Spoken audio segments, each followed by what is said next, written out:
I'm Brice Futch, I'm Spencer Amaral. and this is The Way Forward.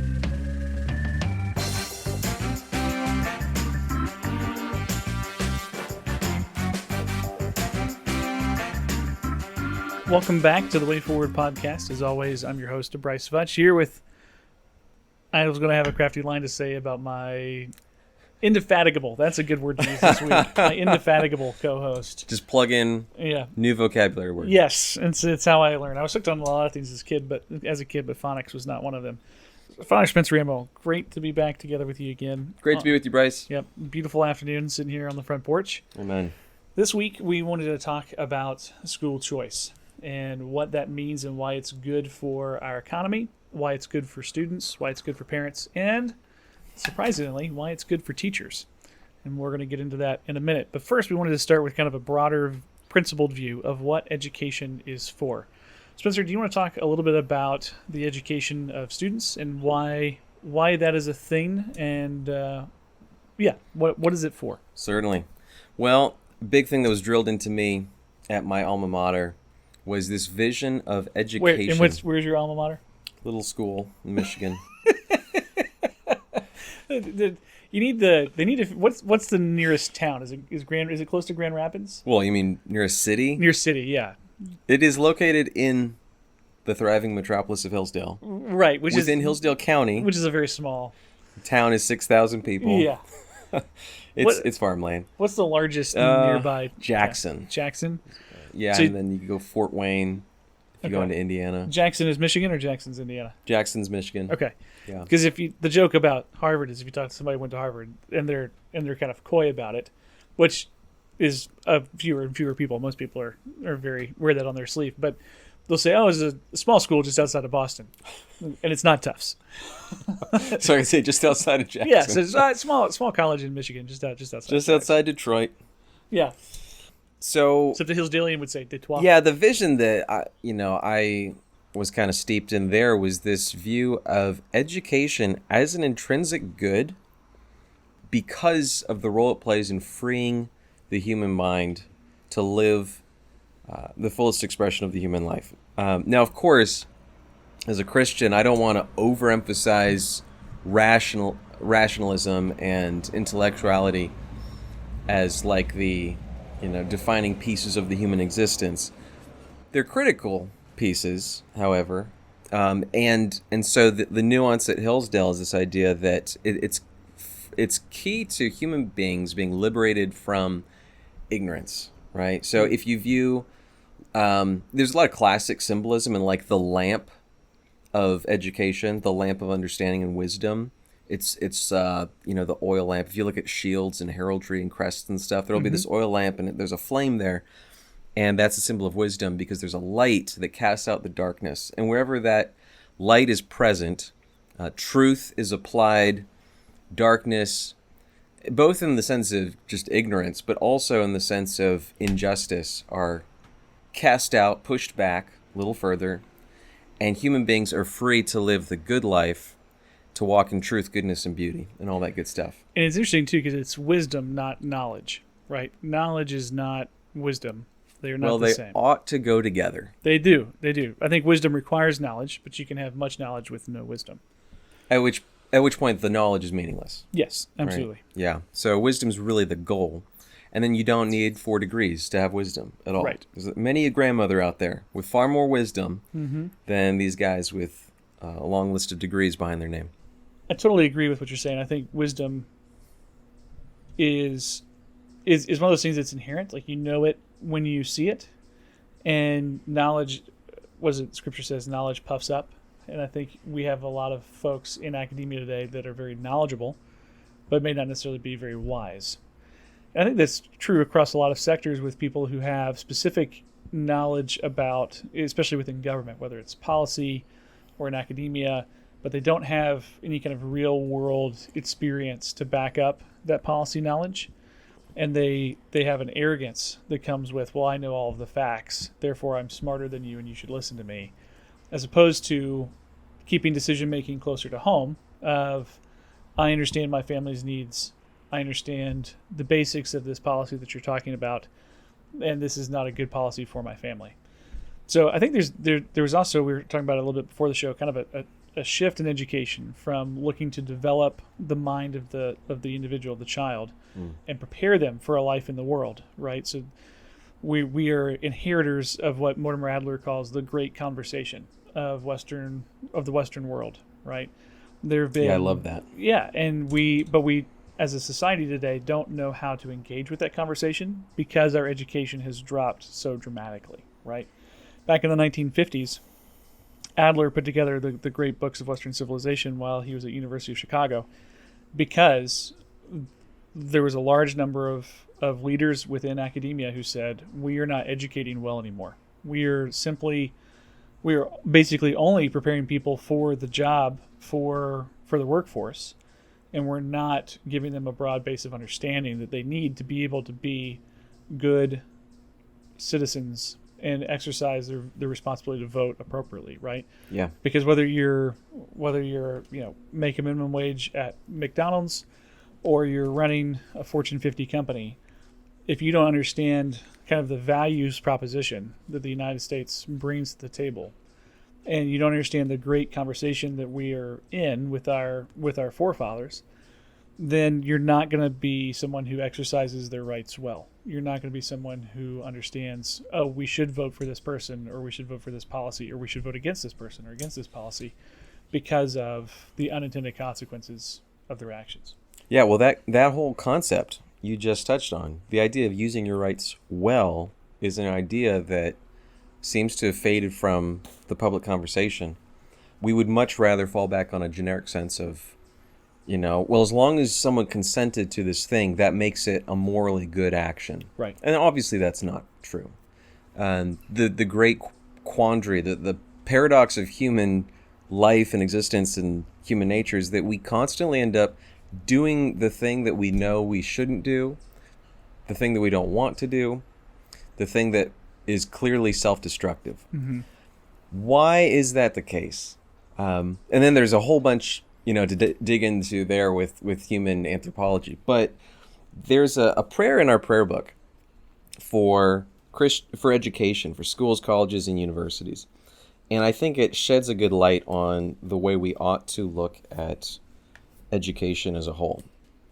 The prayer goes like this: Almighty God, we beseech thee with thy gracious favor to behold our universities, colleges, and schools, so that knowledge may be increased among us, and all good learning flourish and abound.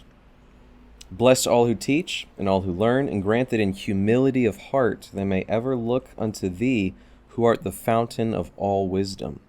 So it makes a distinction of good learning, and it clearly specifies the end goal being a wisdom that ultimately grounds people in the source of all goodness and truth and beauty. Right. Which is, that's the goal for knowledge, to transcend into wisdom, because it ultimately grounds you in reality better, and it frees you up to act in reality better. It's just like saying, is someone free to play the piano inside? Well, if you don't know how to play piano, you technically could go over and touch it. You're not exactly free to play it, though, because you don't have the requisite skill set and knowledge. Once you do know how to play the piano, then you are free to play that thing in a way that is so edifying to you and the people around you. We ought to think about our rights in the same way and our freedom in the same way. And this is the general conception of liberal arts learning, like Adler was talking about, and he's just commenting on the long thread through Western history, that the liberal arts are liberal in the sense that they are liberating man from the difficulties of coming into this world with ignorance veiling our sight, as well as all of the human nature difficulties that we have to learn to factor in and repulse on a daily basis. So this is really about helping people to be free, right, from everything that is harmful to human life and to ourselves and our families. And education plays such a key role in that. So we ought to be speaking about the status of American education. That is so deeply embedded with any other conversation we want to have about the soul of the nation, the good of the country going forward, and whether this American experiment has the legs to last and bestow the blessings of liberty on our children and grandchildren coming along after us. Absolutely. There's a the shift that really started to take place with John Dewey. So Dewey was really focused on, he was a communist, and so he was really focused on labor and on the workforce and preparing children for the factory, basically. And that was when we started seeing a pretty monumental shift in our education system from understanding the basics, reading, writing, arithmetic, enough to where you can interact well with society, and then building on those basics from a almost a moral philosophy standpoint, a reasonable standpoint, to, hey, here's how you operate a piece of machinery. And those two things are not in conflict with each other if they are married together. But the problem is they're separated because we are in a very data-driven society. And so we track that's why we have standardized tests, right? So we're trying to track student progression and we're trying to track student knowledge, but not wisdom or understanding. And so we teach to a test, and then we put them on a career path where they, for the last 2 to 3 years of their high school, sometimes all 4 years of their high school experience, they're not understanding how to apply what they've learned in a real world scenario with wisdom. They're learning how to operate a piece of machinery. They're learning how to fix or repair things. And again, those are not bad. They're not competing goods. Right. It's just a matter of connecting the dots. Like, if me learning how to exercise this trade makes me a more faithful provider for my home, then that's helping me to fulfill my God-given vocation as a husband and a father. And that's fantastic. But it's the matter of connecting the dots so that we know how to learn well, so that we can use our freedom well. And that does come back oftentimes to grounding these things in our vocations, the duties that we bear.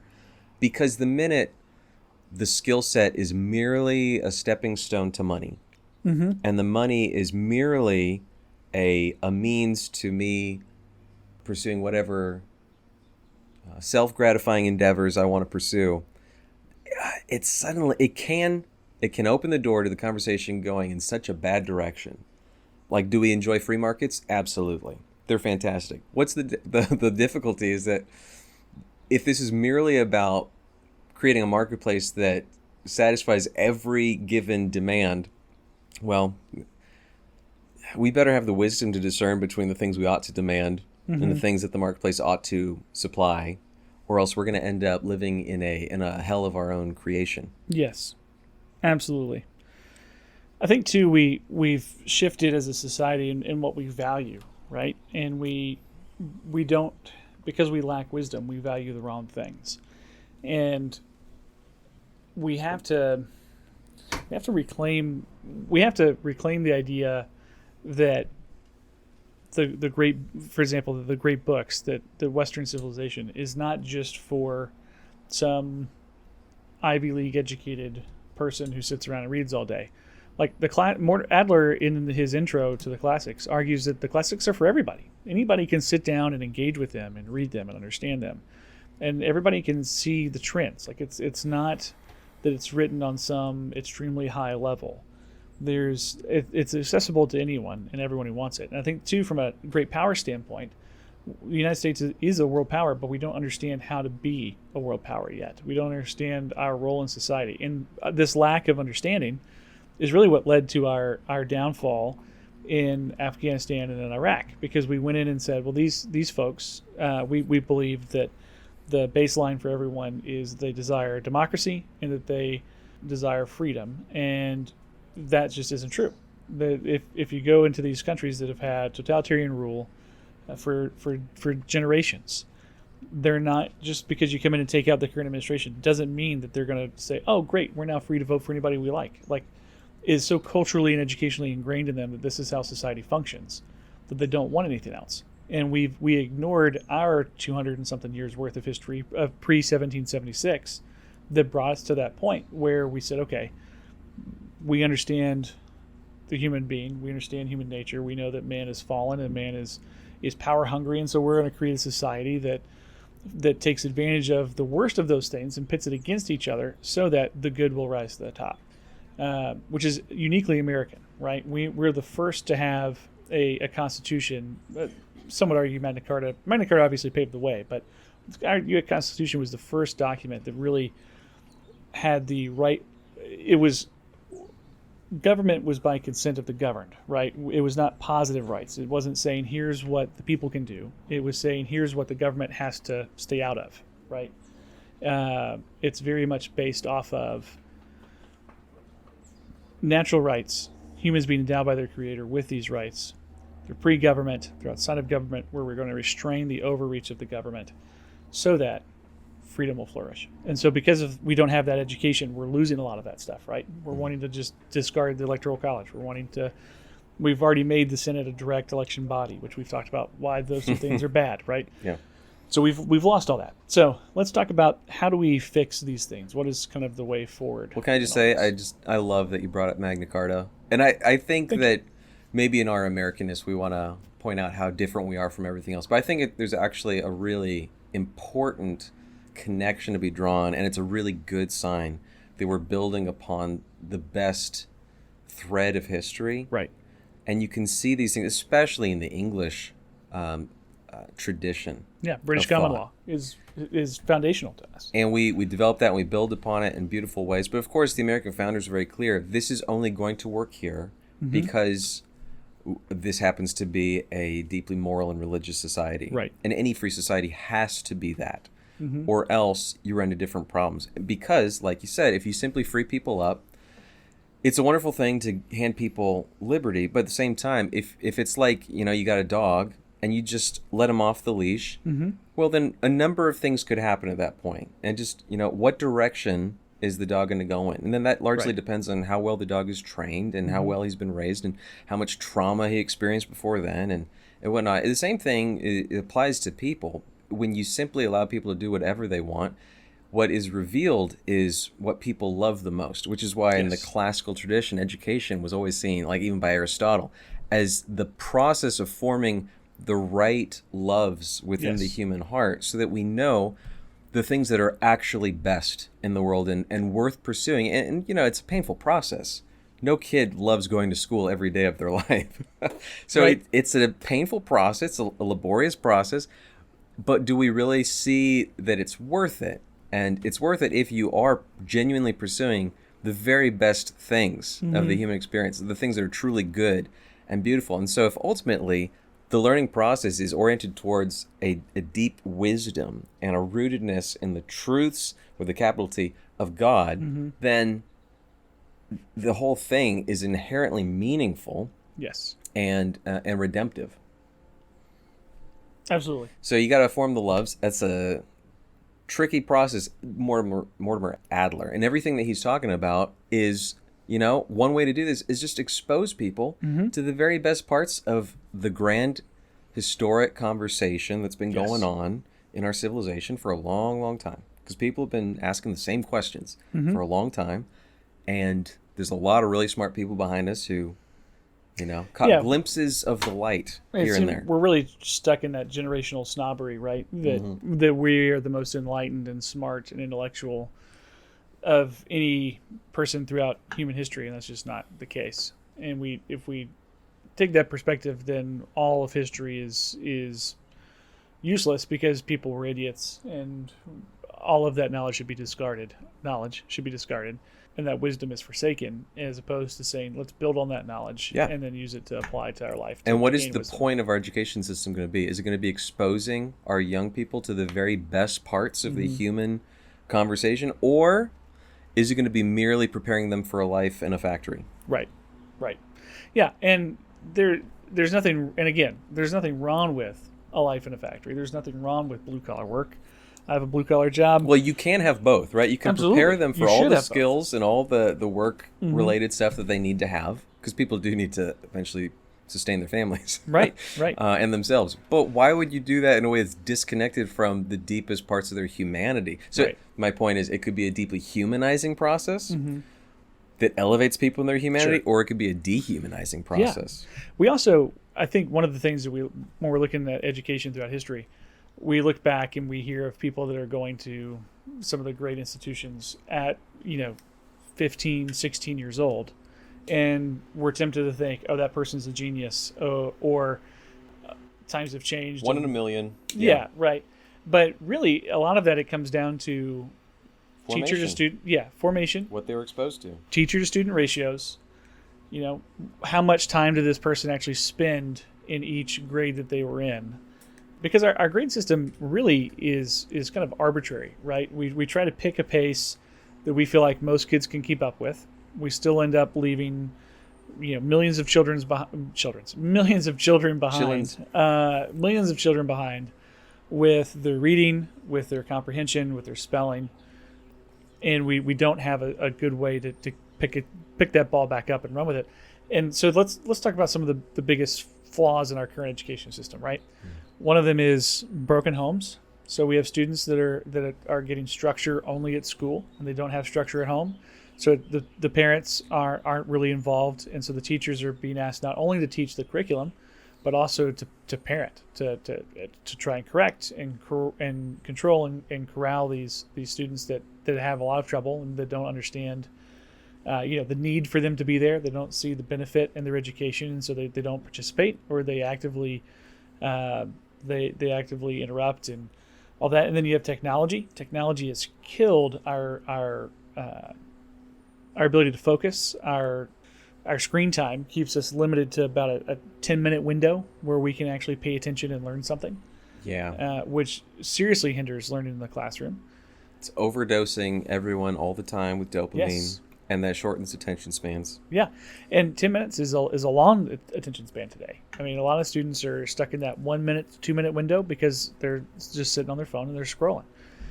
So we have broken homes, we have technology, we have massive amounts of a massive increase in student population.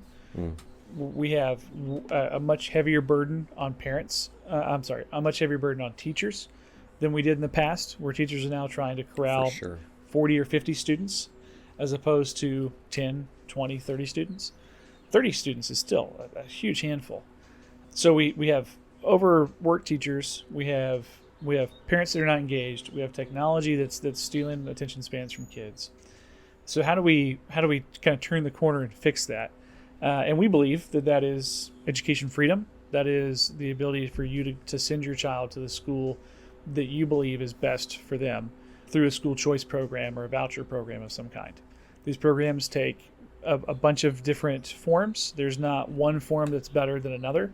Every state has specific needs, but having the ability for parents to make the decision on where their children are educated is crucial. Condoleezza Rice famously said that education freedom, school choice, has always been around for the affluent, for the rich, because they can afford to move to a better or different school district. Whether it's the middle income and the lower income students who are stuck in failing school systems, or with bad teachers, or with bad influences on their life, and they can't get out or get away. And so if we think about the rising number of homeschoolers, we think about the rising number of private schools, charter schools. And charter schools are unique because they're within the state system still. But private schools, homeschoolers, we don't do anything to help support them. So your parents for those children are not only paying their property tax, which property taxes are a whole other problem in and of itself because you're just consistently renting from the government. You don't actually ever own your own property, which is ridiculous. And I think our founders would be extremely upset with us over this one, and rightfully so. But you're paying your property tax, which a large portion of your property tax goes to the school system for your education. And then they're also paying for all of the expenses for their child's education on top of that. So which, again, limits those choices to students that come from middle class, upper middle class, or affluent families, as opposed to allowing that to be an option for everyone by allowing that money, that funding, to follow the student. Yeah, that's a very good point about school choice does exist for people of means. It should be a big wake-up call to us all when so many people are going down the road of homeschooling, which is just, it's saying I have so little confidence in the current system that I think I can do it better myself at home, even if I'm not even going to be home enough to, or I don't have enough real foundation myself to educate my kid in everything they need to know, but I still think I can do a better job. Yep, absolutely. So in Cherokee County, we spend approximately $11,000 per student on average. Now, some of that comes from the state, Most of that comes from the locals. So $6,900, $6,980 to be specific, is our current per pupil spending within the county based off the money that we raise through our property tax. The state sends us an additional $5,494 per student every year, which takes our total up to $11,358. So there's some serious issues with this, because on top of that, Cherokee County sends $11 million, just over $11 million of what we bring in to basically back to the state to send to another school district somewhere else. So the state of Georgia has an equalization board where basically they take money from more affluent counties and they send it to lower income counties to offset what they see as their needed education spending. So Cherokee County residents are sending $11 million outside of their school district to educate other students in the state. This is a problem. That is a huge tax burden for us to be carrying. And so some folks would step back and say, well, school choice will only make that worse because we're going to remove funding from our schools. Well, in reality, that's not the case. The school choice opens up the free market and allows schooling to become a free market choice, as opposed to a dictated economy, dictated business based off where you live, right? Yeah. And of course, the most important part of the conversation is the quality of the education, the content that the students are actually receiving. And I wish that we were more driven to insist upon a quality education for students. And to the extent that that's not happening, we're not setting up these young people to live a life with all the blessings of liberty in their adult years. And that's going to come back to bite the whole of society. Absolutely. And not every public school is horrific, right? There are some strong public schools out there. Cherokee County has some of the best performing public schools in the state. And it's not that this system is crippled. In many places it is, but in Cherokee County, our public school system is not crippled. But the principle at stake here is who has the right to decide where a child goes to school. Is it the child's parents or is it the government? And we believe firmly that it's the child's parents. And if the government wants to create a cooperative system where families can come together and they can get provided education from the government, run by the government, that is a fine choice, and that is a choice that should be on the table, but they shouldn't be saddled into that as their only option based off the amount of money that they bring to the table. So creating a system, whether it's an education savings account, whether it's I would prefer to see an educational tax credit where your school-age parents receive the total amount of their child's education funding at the beginning of the year, and they get to make the choice on where that money goes, whether it's to a homeschool co-op, whether it's to buy materials for them to do the homeschooling themselves, or whether it's to send them to another private school, all of which are fantastic options. And I know a major source of the pushback, oftentimes with vouchers and school choice, is the problem, well, what if this family wants to enroll their kid in a local Catholic school? And then you get the problem of government funds going to a religious institution. Is this a violation of the First Amendment?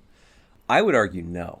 Absolutely not. Yeah, I totally agree with you. And yet this is an area of dogmatic secularism that I think is just creating way more problems, and it's limiting parents, it's limiting kids' educational opportunities, and it's not creating a better educational system with higher quality education for students, obviously. Right. We should lean into the institutions that are providing quality education. Absolutely, because it's not the government funding would say, well, you're not paying anything into this. This is all being collected from somewhere else, and it's being given to you, or the government is giving it on your behalf. Where for the majority of people whose kids are in schools, they are paying their full amount of property tax. And because they're paying the full amount of property tax, it is their money. It is that individual's money. It's not the government's money. And so to say that the government is then funding, religious-based institutions just simply isn't true. Right. Yeah. Agreed. So with that, there's a multitude of different ways to deliver that voucher program. Again, whether it's vouchers, whether it's education spending account, kind of like a flex spending account where you get a debit card and the government loads your tax dollars back onto that card for the year and you can use it for different types of things. Or the cleanest is just a tax credit where you get to keep all of your money at the beginning of the year and then you can decide how to pay it out, which I think is the best way to go. Or so that's a way of orienting the system to provide that choice. The reason why that is good is because it creates competition within our school systems, right? So if you have teachers that are well known for delivering high quality education at a public school, students are going to want to go there, and parents are going to want to send their children there. And so if that money follows the student, those higher performing teachers are going to be rewarded by more demand for their classes, right? And so the school administration then is going to be forced to make wise decisions about how they spend that money, to then hire more teachers, because if you want to keep your education ratio, your teacher to student ratio should be lower. You should be looking for 20 students max per class. Studies show that that's a rate that has a very high return. 20 students max per class, and so you're going to need to hire more teachers to fill that gap, which means the teachers that work there are going to demand a higher wage because they're in higher demand. So this will then push teachers' salaries up across the board because now schools are having to be competitive for their pay. So you may have an underperforming school, and the administrators for that underperforming school want to attract higher quality teachers, or teachers who are interested in focusing on whatever subject area they're trying to use to set themselves apart, or to just come into a tougher environment and make a difference in those kids' lives. Those schools will have to figure out how to cut money on the administrative side, on the regulatory side, to then be able to put that money into teacher salaries. Because right now, our student spending, per capita student spending across the United States has skyrocketed in the last 50 years, while our teacher pay has remained fairly stagnant. And that's because we continue to put more money into on the administrative side of things. We're hiring much more front office staff and, quote, support staff. And we're paying that support staff in many cases way more than the teachers are making, which is just a sham, in my opinion. Teachers should be very well compensated because we expect a lot out of them, right? And so this is also a way to and they play such a critical role. They do. They absolutely do. And so this is a way to kind of stem off also some of those underperforming or poor teachers who are just there. Maybe they started in a good place, but they've become burnout or something like that. But they're now underperforming pretty significantly, and they're just not teaching well. So, plenty of different options here. Yeah, imagine a world where people were incentivized to invest their time, their talent, their energies, their gifts, right, as teachers. Yeah. It feels like the current system, everybody knows there's no incentive. Correct. To go into teaching unless you just genuinely feel a call to this. Yeah. Or you really don't see any other good options for your life. And so you're either abusing the people that are truly gifted and called to this as a ministry in their life, or you are attracting not the best candidates for the job. And either way, you're not setting up the system to succeed, and that's not helping the students. Absolutely. And even on the private school side, most private schools do not pay their teachers extremely well. That's very much a vocation. It's very much a ministry. And if the money follows the student, that then allows one for more funding per student, and it will, if you have students that are, say you have a private school in the area that's K through 12 and has 1,200 students, 100 students in each class, and they have the ability though to grow to be a 2,400 or 3,000 student school. Because they're setting themselves apart as somebody who does education well and does education holistically, they will then again attract more students who historically could not pay to be there. And a lot of those schools currently offer scholarships and things like that for those students who can't afford it. And so then that money is allowed to be allocated elsewhere. So it helps spread education spending to the schools that are actually getting things done. And by getting things done, again, we're not looking to check boxes, but we're looking to educate well. And you can't measure that the same way. Europe does not use these standardized tests like we do. The ACT and the SAT make sense, but the standardized testing that we do every year is meaningless, basically. We're teaching kids how to how to pass a test as opposed to how to understand concepts. The way we teach math is horrific today. Like the lack of word problems is astounding. We have to reclaim this broader view, and so part of that is opening up education to the people who do it well. So, education freedom benefits. It restores parental rights. It benefits the students by allowing them to go to a school where they can thrive and where they will fit, and where they will make better connections with students and with teachers, and avoid some harmful relationships that tend to rise up in middle school and high school. So it's good for the parents, it's good for the students, and it's good for teachers because it allows them to compete for higher pay and better benefits, as opposed to being a placeholder, right? In our current education framework, teachers, there is some competition between school districts, but for the most part, at least within the district, there isn't much pay disparity for a ninth grade English teacher at one school and a ninth grade English teacher at a different school. With this model, it would allow those ninth grade English teachers to compete for better pay and better benefits. Mm-hmm. Brice, do you have any examples on top of your mind of where you see this being implemented well in certain states, or even the beginnings of it? I think Florida has made some strides recently. Arkansas, though, is really leading the way on this right now under Governor Sarah Huckabee Sanders. Governor Sanders has passed a really great education freedom bill. There's still some work to be done on it, but it has laid a wonderful groundwork by allowing the money to stay with the students, allowing those students to travel, and they've seen a huge spike in new education institutions, whether that's homeschool co-ops, small private schools, kind of a classical school model as well, springing up all across the state and allowing those students to have more access to those schools, which also helps. Again, we also, just because a student leaves a school doesn't mean that school is necessarily better off, right? So one of the big problems with education is these overcrowded classrooms. And so if you take 15 students out of a 40-person classroom, that teacher now has 15 less students to try and corral and push and keep up with. Now, their overall funding will decrease because the money goes with those students. And that's when it's on the administrative staff to figure out where those cuts come from and making sure that they are focused specifically on the education. And then those teachers now have a smaller class size to teach and to invest in and to care for, which should, in theory, help their teaching become more effective. Oh, yeah. Oh, yeah. Now, a problem you mentioned earlier of less involved parents. How do you see this impacting incentive structures for parents and the involvement of the family in their students' educations? Yeah, I don't know that it necessarily helps parents that are not involved become more involved, but I do think it gives students, the students of those parents, if they realize that education is a difference maker in their life, and they want to do well in school, regardless of their influence at home, they then have the ability to advocate for themselves with their parents to go to a different school, because it doesn't cost their parents anything. They can put in for the transfer themselves.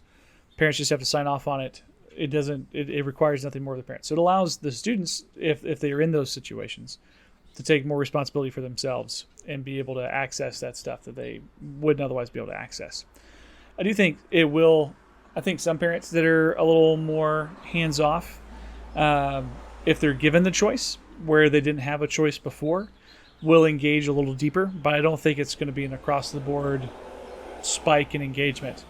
But I do think there's a lot of parents that take their children's education for granted. That public school is good for me. Public school is good for my kids. This is the district we're in. We know it's a decent district, and so we're just going to let them handle it. And I think giving them this choice will increase some engagement at that level. Yeah, I think it's going to only have positive fruit as you invite, because really it's the difference of a paradigm of whether you're inviting parents in right to make more of these critical decisions for where their students go, especially if now they have the option because the money is following the student, versus, you kind of saw this in Virginia with that governor's race a few years ago. Absolutely.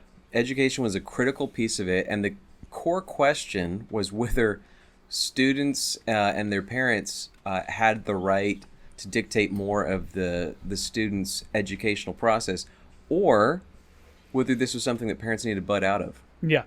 And the state was very much taking that kind of approach. If you tell parents to butt out, I don't think that creates healthy participation. No. Or not at all. a healthy vision for how the life of the home rolls over into the life of the student at the school. Whereas if you just create a different paradigm and a blueprint for students and parents having options and more choices that are now funded and freely available to them, Yep. you're calling them into a whole different type of approach, which is going to be a lot better. Absolutely. So I see it as a big win. It is. It absolutely is. Yeah, I think for the parents that have a medium to high level of engagement, it'll be like rocket fuel for their children. I think too, this is a great example of why the federal Department of Education is not needed. Right? They're there to kind of they're supposed to be there to conform standards kind of across the 50 states, and they do the FAFSA, the student aid stuff. But there's other ways that we can accomplish that same task without dumping billions of dollars into the Department of Ed every year. And because a lot of that money comes back to the individual states in forms of grants and aid and stuff like that, as opposed to, again, just letting the states keep their money. If the Department of Education closed today and Congress returned their money to the states, on an average, it would be I think it's like $1.3 billion would come back to the state of Georgia. We're not getting $1.3 billion worth of value from the Department of Education at a statewide level. We're just not. So I think we need to put more money back in hands of parents to make decisions for their kids. It seems like the approach would be one of racing to the top. Absolutely. Pursuing the best versus trying to create structures and bureaucracies that plug the holes at the bottom the best that they can. It never seems to actually get the job done. Totally agree. And again, we get a lot of push. A lot of teachers are very hesitant to be open to school choice. But if you take a minute and you think about the logistics of it, and you think about your pay and how your pay has been stagnant for so long, having the option to actually compete would be huge for you, and it would be incredibly helpful to drive up teacher salaries, because that's the goal of all of this, is to put more money back in the hands of parents to make decisions for their kids, and then empower teachers, whether they're teaching in the public school, whether they're teaching in the private school, whether they're teaching at a homeschool co-op, right? I mean, if think about the great tutors and teachers that a homeschool co-op could bring in if they had educational cash to spend. Yeah. By keeping their tax dollars. Again, whether that's as a credit or an ESA, it would be huge, and they would diversify our education immensely for the better. It would allow us to reclaim a lot of what we've lost. You know, this reminds me a lot of the conversation in the healthcare world about how much, or if at all, you funnel some of these resources in the healthcare industry towards the actual care providers on the ground, right? And so this is applicable in terms of tax credits and rebates and whatnot. But it's a really good thing when you see like recent reforms move towards actually providing healthcare dollars to, the mom that's staying at home and caring for her aging parents. Yes. And Absolutely. she's making a sacrifice not to go to work because she's working full-time at home. And if the system is designed in such a way that we're not rewarding her, but we're penalizing her for making that decision, which is actually such a net good for her family and for the health of that family, it keeps this family strong. It's the right character decision, et cetera, et cetera. Why would we have a system that penalizes that? Absolutely. Same thing happens with education going on in the home. We're penalizing parents, especially when you fold into it everything you mentioned earlier about we take the property tax dollars away from families that then decide that we're not being well served by the existing education system. So I'm going to take my student out and try to find an alternate means to benefiting my student the best way I know how. Right. But I'm doing it while I'm being forced to swim against the current of the current system that's in place. Absolutely. And again, it just goes back to how are we laundering our money through the government, right? We pay school tax, and this is not a popular opinion in many circles, but I am not a proponent of eliminating the school tax just because you've reached retirement age. The best tax rates are low rates with a broad base. So you have the max amount of people paying into them at the minimum amount of cost per the individual. Now, where that argument comes from a lot of times is people that end up being on fixed incomes, etc., which is one of the reasons why I think a property tax is a bad idea and it should be a percentage of a sales tax. I think all consumption taxes are better than income and property taxes, hands down, bar none. But just because you reach a certain age doesn't mean that you can't, or that you no longer have the responsibility to care about the education of the next generation. These are the folks that are going to be taking care of you in your older age. These are the folks that are going to be building on your legacy in business and civic involvement. And just because you hit 60 or 65 doesn't mean that you shouldn't be invested with these students anymore. Right. So if we lower that rate, we broaden our tax base, we allow the money to stay with the student, even if that's in the form of a tax credit, because that student is who is being serviced by that money. That's the whole reason we have it, is to educate that student. And then if you work for the government, I don't understand why we're requiring you to pay into a local tax. If you work for a local government, that should be a part of your compensation package, so that you don't get, you're not looking at making the median income or below the median income and then having to pay your employer thousands of dollars. We're just routing money for no good reason, and it causes a lot of frustration. And it causes it's needless. It's like the old company store system. Exactly. Right? Absolutely it is. So we want broad tax base. We want low tax rates. We want consumption taxes over income and property taxes, because that way everybody is paying into them, even the person that's undocumented, whether that's the guy running the illegal business out of his garage and not paying any taxes on it. Or the illegal immigrant, or the drug dealer, like the people that normally skirt your taxes, your tax system. All of them buy commodities. They all buy groceries. They all buy vehicles. They all buy clothes. They all buy cell phones. You can't get away from a consumption tax. So we want broad rates, or broad pay-ins, low tax rates, and we want the money to stay with the student. Would you change your mind about the Federal Department of Education if they made their primary goal to take phones out of the school? I would be tempted, but I'm too much of a federalist for that. What if that was their one job we gave them? Yeah. Take cell phones off of school campuses, allow students to be focused where they're at. I mean, it's amazing that a lot of states are moving this direction. It seems pretty bipartisan. Yeah, we're doing it in Cherokee County. I think it's a great idea. This needs to happen. It does, and I think each state can handle that on their own. I don't think they need a federal agency telling them I what just to do, wanted to throw it to you as a no, I appreciate either it. Yeah. Yes. No, phones are absolutely horrific for students all around. Agreed. Any other thoughts? Well, I feel like we've hit most of it. I guess that the thread that presents for further consideration is just how to deal with the changed landscape in terms of technology and how that has formed these students before they even show up to the classroom. But that's a much longer conversation. Yes. I don't think there's really a way to go back and undo that clock. But that's going to play a very real role in how we educate students with shortened attention spans. It's a no-brainer to just try to hold that at arm's length in terms of the actual school day. There's no reason students need to be distracted as they're in the classroom on their phone. Yeah. But they're still going to be spending a lot of time, most likely, given the averages, looking at screens in their time throughout the day. And that changes how we do education. I don't know that there's an easy fix for this. I just think this is an ongoing conversation of how we reach and form students in a new technological age.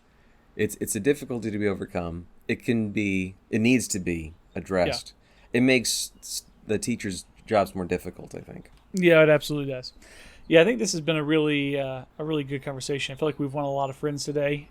Telling the elderly folks they need to pay taxes till they die, that telling teachers they need to embrace the the school choice debate. But these I think you things, made a good point about yeah, there's a lot to be gained in terms of incentivizing there is. students to seek the best in terms of education and creating a system that rewards teachers for providing Mm-hmm. quality education. If we're not doing that, what are we doing? Absolutely, totally agree. This has been wonderful, and looking forward to the next one. Absolutely. Thanks, Brice.